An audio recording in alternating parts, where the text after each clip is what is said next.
Are you a healthcare professional looking for a trusted concussion resource? Then you've come to the right place. From her New York City studios, welcome to Concussion Corner with your host, Dr. Jessica Schwartz.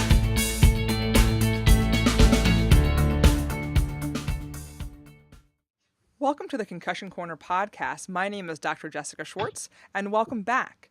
Today, I am thrilled to introduce to you one of my favorite people in the concussion space. Her name is Brenda Eagan-Johnson, and she is an expert in return to learn all things concussion. She does wonderful, wonderful work, advocacy, and has some wonderful free open access things for healthcare providers and educators.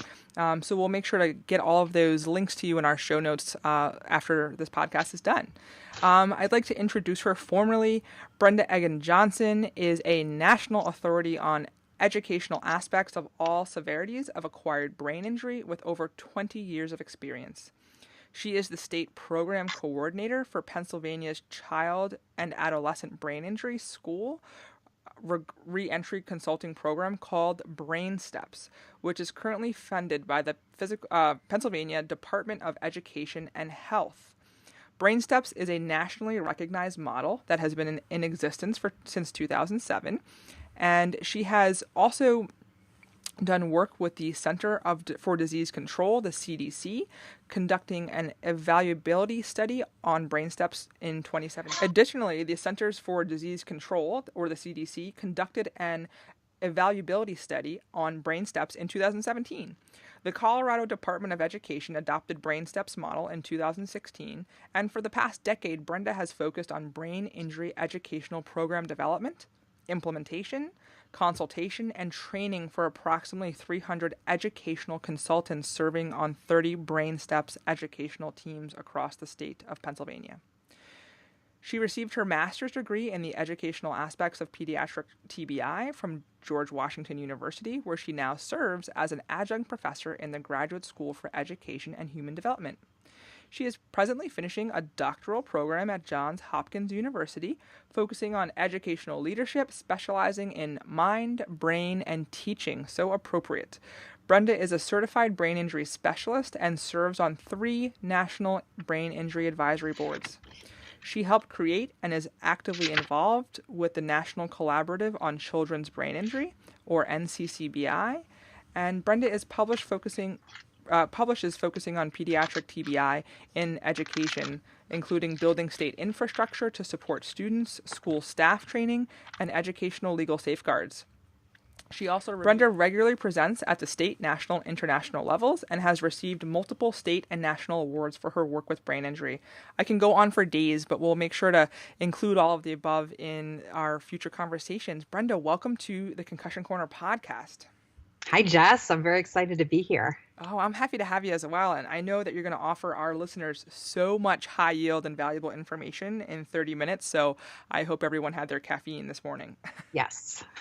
Indeed. All right. So we're just going to kick this off like I do with all of our guests. And essentially very Simon Sinek-esque, why, what's your why? How did you get to what you're doing today? And if you can just kind of, give our listeners a little bit of a lens to see, where you are and how you got here. Sure. Well, I began unknowingly on this path when I was 14 years old.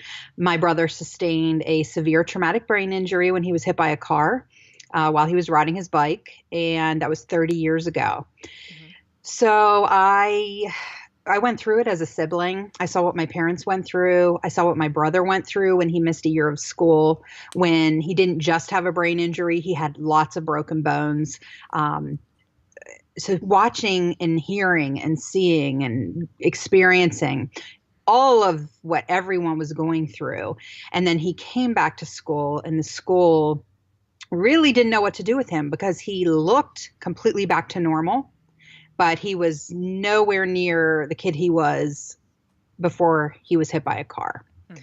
And that set me on this path. I thought I wanted to be a teacher.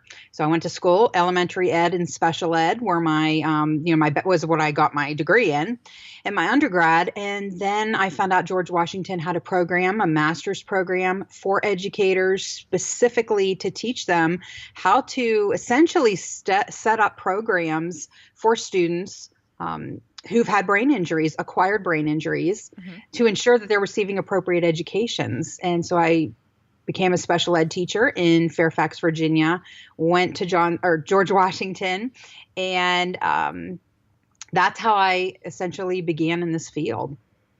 Indeed. And I know our listeners are going to, hear this repetitively with all of the podcasts, but really Brenda has created something from nothing. And I know, myself with the Evidence in Motion concussion management program, that's the world's first interdisciplinary year-long and post-professional concussion education program for healthcare providers. Dr. Jeffrey Kutcher, who formed the world's first sport neurology fellowship for this very reason, to fill those gaps. We have folks from athletic training and Catherine Snedeker at Pink Concussions, just doing everything because did anything exist? So really, I hope that our listeners, start to, lean in and pay attention, because we're gonna hit them hard and fast, Brenda. So yes. I know you're ready for me. So yep. The central tenet of all that you do, is return to learn before return to play in sport. I was wondering if you can comment on, kind of the history behind that very simple and brief statement that has had, years and decades of work put behind it. Definitely. Well, as I said, I began really working with all students who have all severities of acquired brain injury, which are brain injuries that occur after birth.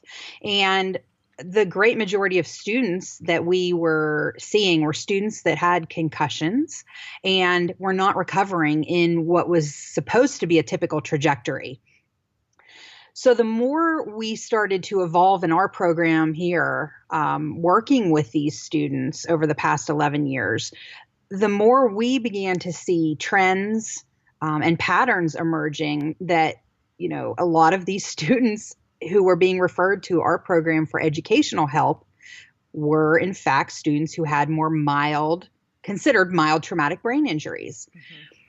And then when all of the return to play, return to sports laws came into effect in all the states, it really exploded, and it took our entire program to another level, because now people were actually really paying attention to what we did and interested, and our referral rates shot up. Mm-hmm. Especially for students with concussions. And what we began to really recognize was that although the focus was on return to sports, these are students who spend the majority of their waking hours at school in a classroom. And when they're coming back to school, they tend to be symptomatic for a period of time. And, the majority would only be for, a few days to a few weeks. But then we had those outliers. And so I wanted to bring this awareness that let's start looking at what we can do for students in the classroom setting. And other people now have begun writing on it. So we're starting to gear up. We're nowhere at the level that return to play is at. But now, and I would say really in the past year, the field is really starting to take return to learn seriously. Indeed. And, one of the most frustrating things, I think, for parents when they come to see me and reach out for a consultation or for treatment that I've historically experienced as clinician, as doctor of physical therapy, these parents feel awful. They think their kids were faking it.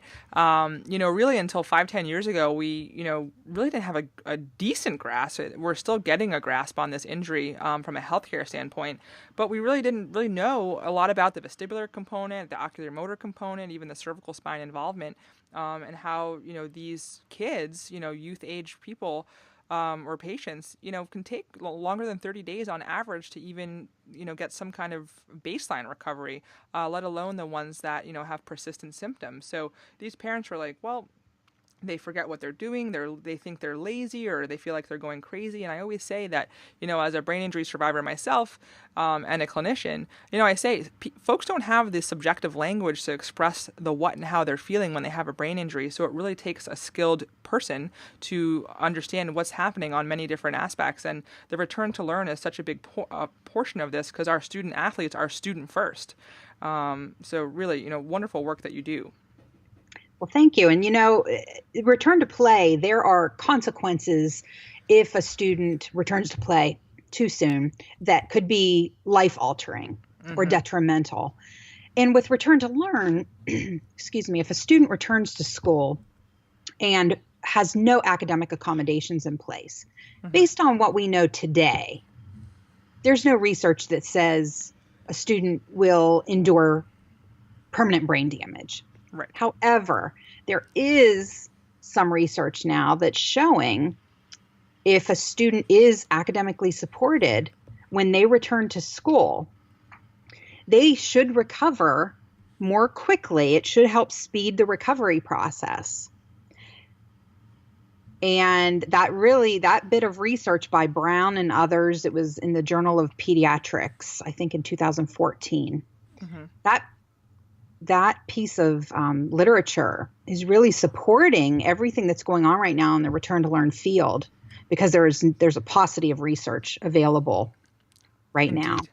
Indeed. And just so our listeners know, again, this Concussion Corner podcast is geared toward healthcare professionals on an international level and interdisciplinary as well. And I have to say, I really do use a lot of Brenda's work and advocacy and legislation that she's kind of helped put through for not just my students, obviously not for just students, student athletes or pediatric patients.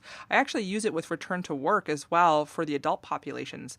We have to remember that our student athletes, as they get a little bit more aggressive and stronger and have more complex plays they may need to follow, that is essentially learning and cognition. So if you have any type of delay on a field, you're actually at an up to 80% risk of a lower extremity injury after concussion within the first year. So you really have to make sure your students, your pediatric patients and students are as sharp as can be cognitively so that they can perform without further injuring themselves or others on the field. So it's very, very important to connect to that return to learn before return to sport. Yes.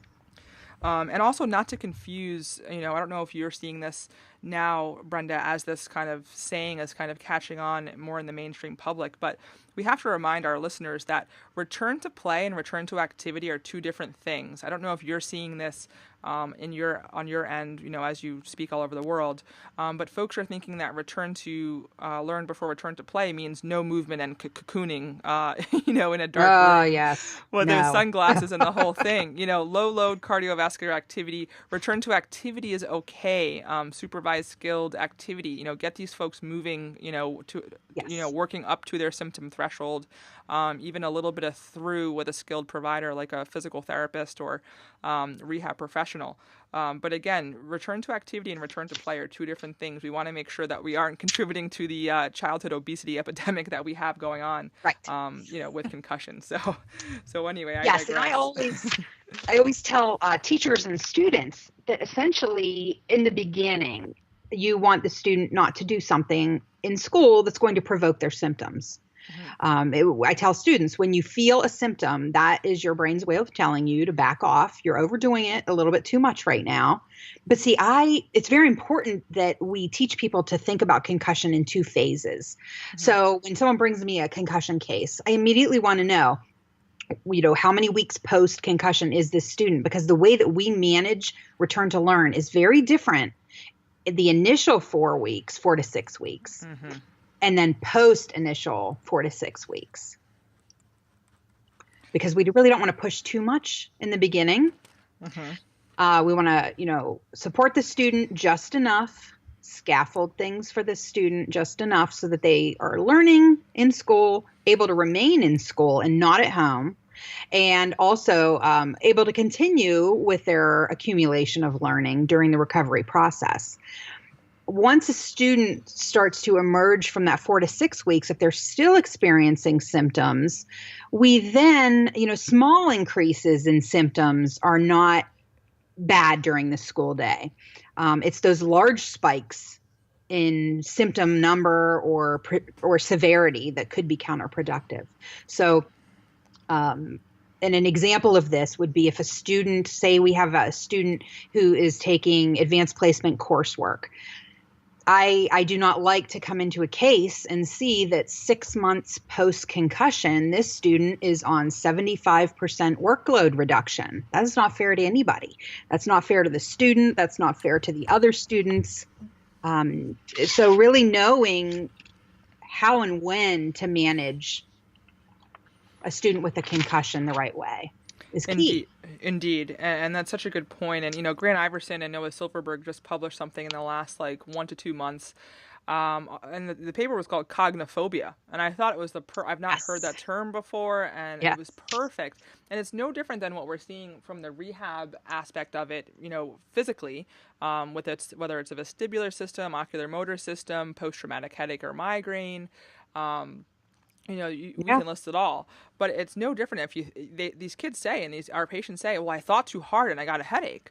So we want to make sure that we're not laying our kids out for 2 or 3 days with a headache derived from an activity that they may have done that seemed benign before their injury, like reading from a newspaper or a magazine or playing a video game or text messaging or scrolling on your Twitter feed. We have to remember that 2/3 of our brain's pathways are devoted to vision. And that, our brain alone is processing at least 500 calories. So if you're thinking of your total on a 1,500 calorie diet, so about 1/3 of our energy goes to our brain from a calorie standpoint. And most of that is derived from our vision. So, our kids are constantly using their vision, and we process about 70% of our sensory environment with our eyeballs. So very important to understand, how to pace grade expose these students back into school and potentially return to play and return to sport. Yes. Brenda, what is the difference between return to school and return to learn? I think it's very comparable to return to activity and return to play in my world. What is the difference in your world, return to school, return to learn? Well, when we think about return to school, that is essentially the steps of a student transitioning from the point of their injury, where they may be home for a few days, to back to school. And this has even rapidly changed over the past 5 years, because before we were really looking at, this stepwise process that could take, up to a week. But now, based on the research on cognitive rest, it's really showing that students, home for 1 to 2 days and then back to school. So it's really not even going through the full stepwise process, but making sure that the school has the school is trained in concussion, so they have an understanding, and they are ready and able to put supports in place when the student returns to school. That process is return to school. When the student is back at school, that is return to learn. So then we want to gear up and support the student without over supporting or under supporting. So it's that just right Goldilocks metaphor. And we have to remember one thing. Schools understand how to support students who struggle. Schools do not yet all understand concussion research. And we're in the middle of a paradigm shift right now. I firmly believe that in the next 10 to 15 years, this won't be an issue for schools, because they're going to hopefully be getting this instruction at the pre-service level. Educators hopefully will have an understanding of concussion very early on. But because we're in the middle of this paradigm shift, telling educators, even though you grew up and concussions weren't a big deal, now we can't ignore the research. Concussions can be a big deal. We know now, based on what the literature tells us, that students come back to school with symptoms and they struggle academically. It impacts academics. Therefore, we cannot ignore that fact. So we have to plan to support these students.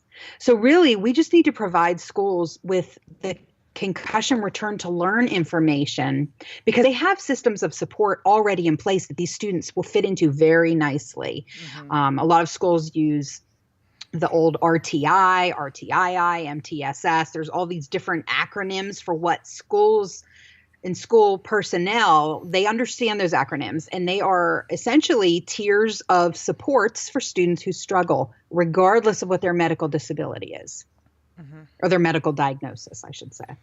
Indeed. And I was wondering if you can take the listener through and really just to comment for our listeners and just to be really frank here, the schools maybe not be aware of the concussion research yet, but it's us just now as healthcare providers just getting a grasp on what this is. And we still, again, I started this podcast for one reason. The majority of our patients out there, I feel very strong about this. I continue to believe on an international level are being mismanaged more prevalently than being well cared for the whole trajectory of their concussion recovery. Now, again, that 70 to 80% of folks that just kind of get better, presumably, that's fine. That's no different than our low back pain literature as well. Most folks are going to be okay. It's okay. A little guidance, a little support.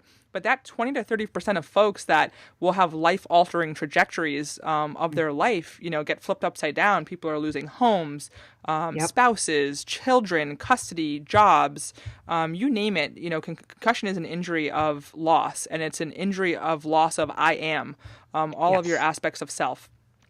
So if we can get folks cared for well straight out the gate from the beginning, the data is out there for almost every injury out there that, early intervention and guidance is spot on. So really, pay attention here because we can really make a difference for our kids' whole life trajectories. This is so important, not just for our pediatric children in elementary age, but also especially for our high school age athletes and students who get and again, you don't have to be an athlete to get a concussion. Let's make that clear. Right.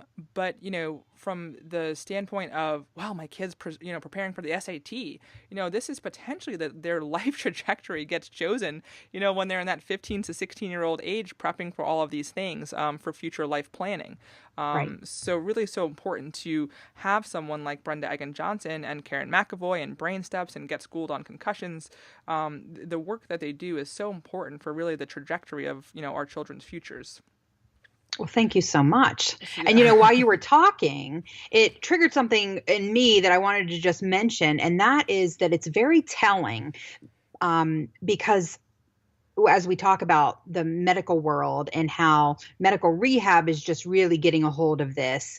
And so hopefully there will be a trickle-down effect to educators. But what's very interesting is that I am now seeing many students with other severities, not concussions, but more moderate traumatic brain injury and even borderline severe traumatic brain injury who are ending up in concussion clinics because they're going through different trajectories of care there. Mm-hmm. And, it's all it can be so similar, but it can be so different. And that's such a hard thing. It is such a spectrum. Indeed. And the heterogeneity of the injury is all over the place, and which is why you have to have someone who's skilled and trained post-professionally and has the exposure and also has the wherewithal to say, I don't know. I mean, that is one of the most powerful words that I say to patients all day long. And I'm comfortable with my ego and self to say, I don't know, but hey, I know some people who are smarter than I am. Let me reach out and help. So that's so important because, I know that you have lived through the time return to anything, Brenda. Oh, take 2 weeks and go back, take 2 weeks and go back. Brains don't work like that neurophysiologically, so again, we're really making sure we're doing targeted physical examinations on these patients, orthopedically to neurologically, cognitively screen and the whole nine. So just so important to connect to that. Off on our little tangent, of course, though, Brenda, I was wondering if you could, just let the listener into the language that's so important to understand as a provider, as a healthcare provider, in and with the educational school system. The difference between adjustments, accommodations, and modifications. Legally, I know with IEPs and 504s, which we'll touch on after, school districts and teachers get very tense and nervous about these things. Yes. So if you could just make sure, because again, a lot of us just don't know. So if you could just key us in onto adjustment, accommodation, and modification, that would be so helpful for the audience. Sure. So every profession has their lingo with the trigger words. And in the field of education, an academic adjustment is what 100% of students with a concussion, when they return to school, they're at that level. So all students should have informal academic adjustments put in place. And this means the teacher can flexibly and fluidly add to them, take away, as needed for this student. When a student has not recovered in a typical maybe 4 weeks or longer, if there is a need for more formalized accommodations through maybe a Section 504 plan, that is considered a formal accommodation. Formal accommodations are supported by legislation, essentially. There's teeth behind it. So for instance, if a student has a medical diagnosis of a concussion and that student has a substantial impairment to a life function, a major life function, but the key word is substantial, has to be substantially impacting a major life function like concentrating, thinking, reading, sleeping, learning. Those are all major life functions. That student might qualify for a 504 plan. And the Office of Civil Rights actually is the enforcement arm for Section 504 plans. Now, if a student actually needs special education, if the school team determines that this student is not appropriately being educated with the typical curriculum, they actually need specialized instruction, that is considered a modification. So the trigger word here essentially is modification. So you never want to say, oh, I just had a student who was diagnosed with a concussion yesterday, and we're prescribing academic accommodations and modifications. Like right there, it's like the chills up the spine, like stop. Right. So you're always safe by saying informal academic adjustments. Yes, academic adjustments. We don't want to stress the teachers out. They're already working hard enough. So again, and really that was eye-opening to me when I first learned that. So I know that's invaluable information. And we'll make sure we link up, information and data in the show notes for everybody that's listening for all that information. Great. Now, what's the difference, staying in that realm, what's the difference between a 504 plan, and I think you mentioned that with the accommodation language, the 504 plan and an IEP, which I know is linked towards special education. Yes. Again, we don't want to make the school boards, any more stressed than they are. Okay, so a Section 504 plan is not special education. A Section 504 plan is a formal accommodation plan. A lot of students will receive this if they don't recover from their concussion, and maybe they're several months post-concussion. The school team decides if they qualify or not. And special education is when the school team does a multi-factored evaluation to determine, based on special education law, if a student requires specialized curriculum. That would be the modification. And also formal accommodations, if a student needs special education, formalized accommodations fall under an IEP, an individualized education plan, with modifications. So they kind of go together if a student needs special education. And the IEP is just the plan that the goals are written on for that student. So it's the student's actual curriculum for the year, if you want to think about it that way. Interesting. Very rarely would a student after a concussion need special education services.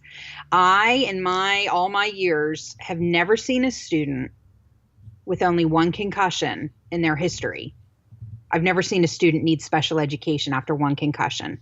I have seen some students who've had a history of modifiers. So maybe they had a history of anxiety and depression, a history of migraines, and then they had 3 concussions. Sometimes one of those can tip them over into, okay, this is really a permanent disability. And that's what you really want to think about special education. It's typically when the concussion has demonstrated that the effects aren't going anywhere, and that concussion has caused permanent damage. Indeed. And, I think those, again, are invaluable pieces of information for our listeners. And again, we want to make sure that we're not freaking the school boards out, and we're also not freaking the parents out, because again, as with some pace-graded exposure, with some good care management, we can keep stress levels down, I think, on all parties here. But again, what is your use of like school nurses? Do all schools have school nurses? I know I didn't have one here when I was growing up in New York City. Do all schools in your area, or what's that vibe like with the use of the school nurse? It varies. In Pennsylvania, we are lucky to have school nurses in every single school, almost in every building. Some states are not that lucky, and they share a school nurse with, 50 different schools. So in a state where you have a school nurse in a school building, that's ultimate, because they really serve as the gatekeepers for students after concussion. Because if a school doesn't have a line of communication to determine which students have had concussions and who have and haven't, the school nurses are usually seeing these students in their office. So if a football concussion happens Friday night, no one's notified. Monday morning, Tuesday morning, the student usually ends up in the nurse's office by noon because they are not being academically supported. So therefore, their symptoms are kicking in. Usually it's migraines or bad severe headaches. And the school nurses know the red flags to look for. So they know the questions to ask. If a student's presenting every day for a week with a headache, they're going to start questioning, okay, what could have happened in this student's history in the past few days to trigger this? Indeed. And in terms of, if you can just kind of key some of the listeners in, and when we do part 2 of this podcast, we'll go a little bit more into detail, but just for this podcast, just to kind of wet their whistle, what are 2 to 3 common, themes of mismanagement or things that could be going better that you see, on an international level in the school district with concussion and or healthcare providers or just, central themes? One theme is that the school just isn't notified, and we know that happens all the time. So if schools could put together some kind of return to learn concussion policy that would have a stream of communication and share that with the parents, so the parents know if their child has a concussion, these are the people that need to be told, this is the concussion team. Another type of mismanagement that occurs is if a medical provider who is trying to do well is telling the school this student needs XYZ accommodations. The schools sometimes will take that and automatically implement that. But that's not always good, because the medical provider sees the student for a snapshot one time. Right. The school really needs to monitor this student, determine what symptoms are presenting, what classes they're occurring in, and then determine, with that information that the doctor provided, what does the student really need during the school day based on the symptoms they're having. And it's good sometimes when medical providers offer that accommodation list for a school that has absolutely no idea what to do for a student after a concussion. But now I think more schools are starting to recognize that they do need to step up to the plate and manage these students more consistently. And schools don't put together a return to learn concussion management team that will immediately start monitoring and supporting a student when they return to school with a concussion. It's saving time and effort and money in the long run if they get this team going, get them trained, and have them in place instead of pinch hitting every time another student has a concussion. Because that can take, without having a consistent process in place that's been approved by the school district, that all of the teachers have been trained, everyone understands their role, things can be managed so much smoother and more effectively. So those are the 3 main things. Yeah, and those are invaluable indeed. As we come up here on the 30-minute mark, we can literally talk for days. Yes. I think in part 2, Brenda, what we'll do is we'll highlight the Delphi First National Concussion Return to Learn consensus paper that you've been working on for years. We'll highlight some of the, the 13 consensus statements and the national organizations that are involved, with that. And then we'll also get a little bit more into depth in, giving folks pointers and key management steps of like, hey, how can I set my school district up or my school up for success in my area? And if we can just let this information literally spread like wildfire. I know I have to be honest with you, every teacher, every school psychologist, every school nurse, and just friends that are teachers literally eat up all of your information. And they're like, yes, this is what we've been looking for and we need. So just really good work. Thank you. We'll highlight the brain steps and get schooled on concussions in part 2 of this, but I want to leave the listener with access to that, at least in this podcast, and we'll go in detail in part 2 of this. The links for our audience are getschooled-on-concussions.com. I'll say that one more time. getschooled-on-concussions.com, and then brainsteps.net. Can you just explain briefly, and then we'll go into detail in part 2, what those 2 websites are and who are the target audiences? Definitely. So Brain Steps is Pennsylvania and Colorado's. It began in Pennsylvania, but it's a brain injury school reentry program for all students who have brain injuries. On that website, you will find almost every training we've ever had videotaped. We put it on there on a link. So please share that website. Everything's free. And I can talk more about that in the next time. And Get Schooled on Concussions is a website that Dr. Karen McAvoy and I started back in 2014. Essentially, we wanted a mechanism to disperse one-pagers. They're one-page documents. When we come up with a new idea or something that we think could help a school based on a conversation that we've had with school staff for something that's lacking or missing in the literature, we will write about it and give our opinions on it. So for instance, what does a speed of processing issue feel like after a concussion? Or when should a 504 plan after a concussion be written? And how should we write it? So we really put together a bunch of different one-pagers. They're all free, and they're all they're actually in the process of being updated right now by a graphic designer. So they'll be looking even better pretty soon. Very cool. And again, guys, this is invaluable. I really believe in that FOMED movement, free open access medical education. And there's no need to recreate the wheel here. They're actually creating the wheel. They're, shaping it, letting us know what kind of tread and traction we need. So they're doing this work for us.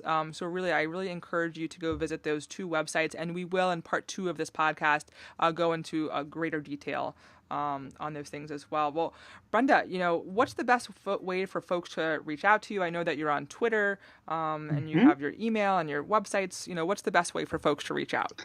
You can always reach me by email, because even if I'm watching TV, I'm going to respond. So that's the quickest way to get to me. Okay, you are like the one person I know that's ever said those words ever. So I love to talk about it. So I have the activation energy for Twitter with all that I do in my life, because it's instantaneous. It can happen, and emails just when you get hundreds of these a week, sometimes more. I'm just like, oh yeah. All right, so that's b.egan.johnson at gmail.com, b.eagan.johnson@gmail.com. And Brenda's Twitter handle is at b_Eagan-Johnson. Brenda, thank you so much for coming on to Concussion Corner podcast. I loved it. Thanks, Jess. Awesome. And we'll get cracking on part 2 for these folks. So we'll leave them kind of leaning in, waiting for some more. Okay. Sounds good. All right. Have a great day. Bye. Thank you for listening to the Concussion Corner, hosted by Dr. Jessica Schwartz. The information in this podcast is for entertainment purposes only and not to be used as personal medical advice. Don't forget to follow us on social media on Facebook, Instagram, Twitter, and YouTube at Concussion Corner.